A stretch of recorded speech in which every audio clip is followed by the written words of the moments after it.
Welcome back in, everybody. I'm Tyra Majors. Let's dive right into the deep end. In about a month from now, Pride will kick off in Seattle, marking the start of a month-long celebration of the city's LGBTQ+ community. But organizers of the city's biggest Pride festivities, Seattle Pride, say they are hundreds of thousands of dollars short of their fundraising goal, and that's putting some of Pride's biggest events at risk. Steve is down in the Art Lounge right now with the executive director of Seattle Pride, Patty Hearn. Steve. Yeah, Patty, I was just telling you before we started, I always want to talk to you about positive things, but this is kind of a difficult situation that you guys as an organization are in. And I know one of the big questions is, why is Seattle Pride in this position? Why are specifically corporate sponsorships not where they typically are this year? What's the reason? Yeah, I think, the reasons are, to some degree, we're trying to figure out what those are, but I think, we're in a context where it's a really hard place for queer people right now in this country. And I think corporations are figuring out where their priorities are, they're reassessing. A lot of them are experiencing significant rollbacks in their DEI policies, and there's trickle down to who they're funding and who they're supporting related to that. Can you say which corporations are pulling back, and if not, at least explain or talk about the conversations that they're having with you in making that difficult decision to pull back? Yeah, the conversations have actually been really interesting and powerful in a lot of ways. There are companies we're talking to where they're saying, we're always talking to people in the companies, right, who are great people who want to support the employees that work there, who are queer, and then also the community.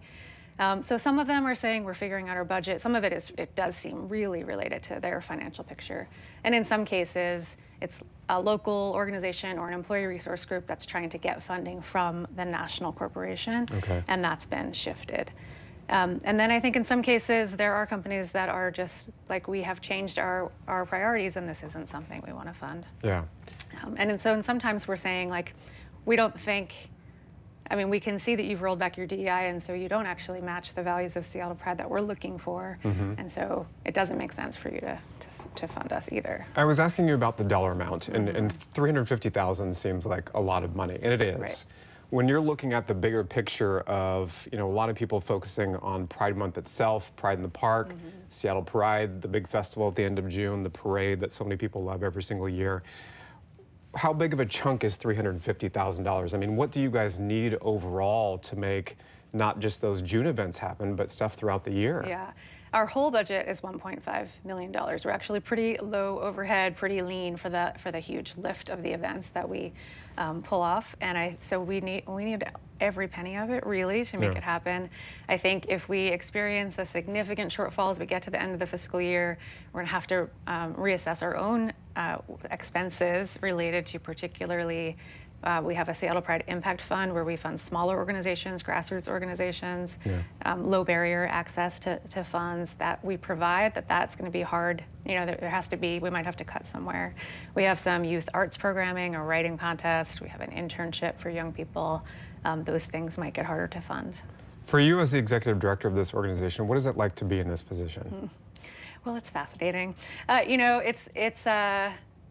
I feel like I'm holding a lot of things, right? I'm holding the logistical organizational side of how do we look at the numbers and make them work, and then more importantly, there are people who believe in Pride and need Pride.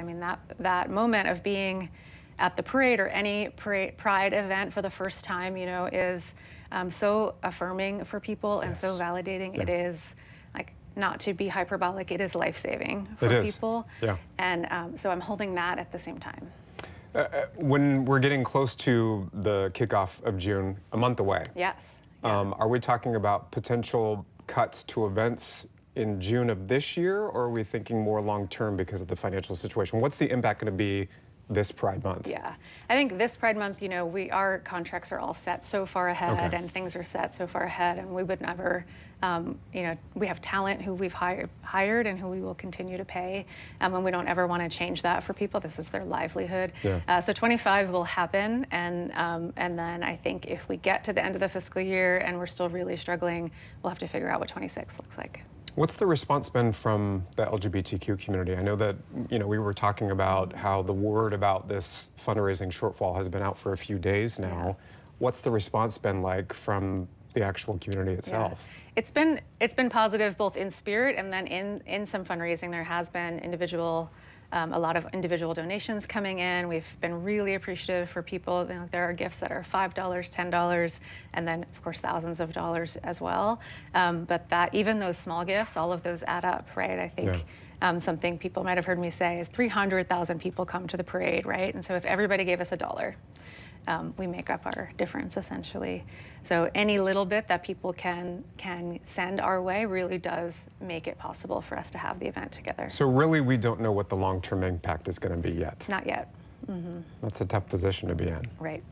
How can people help in the immediate future here? Well, donating, absolutely. So at seattlepride.org/donate, there is a link, and people can give that way. And that's incredibly helpful. Volunteers are incredibly helpful. One way that we do lift the whole parade is with hundreds of volunteers, and so for people to come out and support us that way is incredible. And then for those who work for companies who match volunteer hours, they can put those in, and that results in some financial gain for us as well. Yeah. And then just coming to the event, being there, showing support for the queer community is always helpful.